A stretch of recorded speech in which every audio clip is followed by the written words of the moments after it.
మీకు అన్యాయం జరిగిందని ఇక్కడ వరకు వచ్చారు.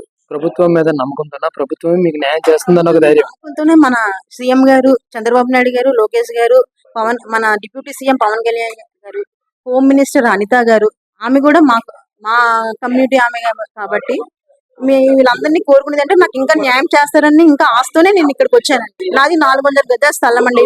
మా భర్త చనిపోతే నా బిడ్డలు ఇద్దరి కోసం కొనుక్కున్న స్థలం అది.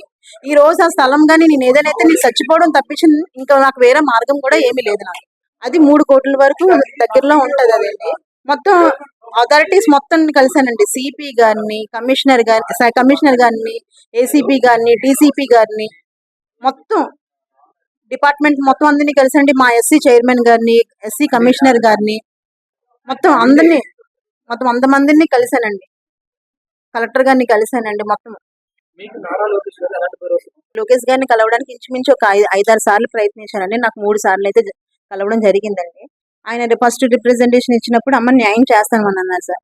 రెండోసారి ఇచ్చినప్పుడు ఆయన తీసుకొని నేను చూస్తానమ్మా, ఓఎస్డీకి పంపిస్తానమ్మా అని అన్నారు సార్. అది సార్ ఇది మన లోకేష్ గారికి, మన చంద్రబాబు నాయుడు దగ్గరికి వెళ్తుందని నేను అనుకుంటున్నాను. ఇది తక్షణమే నా సైట్ నాకు అప్పచెప్పాలని నేను కోరుకుంటున్నాను సార్.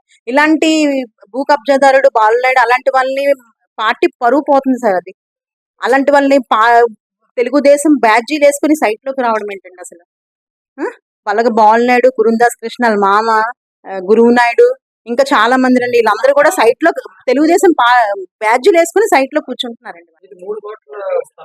అవునండి. 50 లక్షలు ఇస్తారటండి నా స్థలానికి. 50 లక్షలు ఇచ్చి నా స్థలానికి సెటిల్ చేస్తారట. ఆ డబ్బులు పెట్టుకొని ఎక్కడో దగ్గర కొనుక్కోవాలట.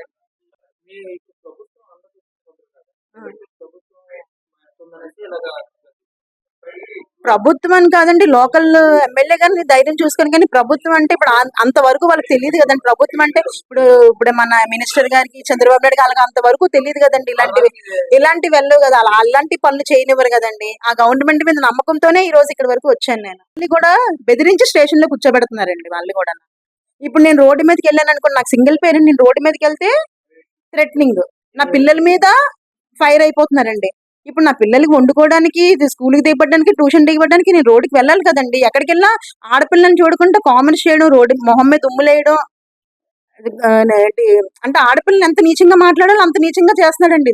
ఇది నేను ఎక్కడో చూసాను, కానీ ఇక్కడ నా విషయంలోనే చూస్తున్నాను ఫస్ట్ టైం అండి. ఇలాగా నా కోర్టు ఆర్డర్ వచ్చిందని చెప్పేసి అంబేద్కర్ విగ్రహం పెట్టి నా కుటుంబ సభ్యులతో ఆయనకి పూజించి నేను అక్కడ కూర్చుంటే సాయంత్రం పోలీసు వాళ్ళు వచ్చి మీరు వెళ్ళిపోండమ్మని చెప్పారండి. వాళ్ళు వెళ్తే మేము వెళ్ళమనంటే మీరు స్టేషన్కి రండి అన్నారండి. స్టేషన్ ఎందుకు వస్తారండి? మా మీద తప్పు ఉంటాయి కదా, మేము తప్పు డాక్యుమెంట్ తీసుకొస్తేనే కదా మేము స్టేషన్కి వెళ్తాం మేము అని చెప్పారండి. అలా జస్ట్ ఇలా ముందుకెళ్ళాను, అంబేద్కర్ విగ్రహం తీసారండి. ఎంత దొంగలో చూడండి. అంబేద్కర్ విగ్రహం తీసారంటే వాళ్ళు దొంగోలా కాదా చెప్పండి మీరు ఒకసారి.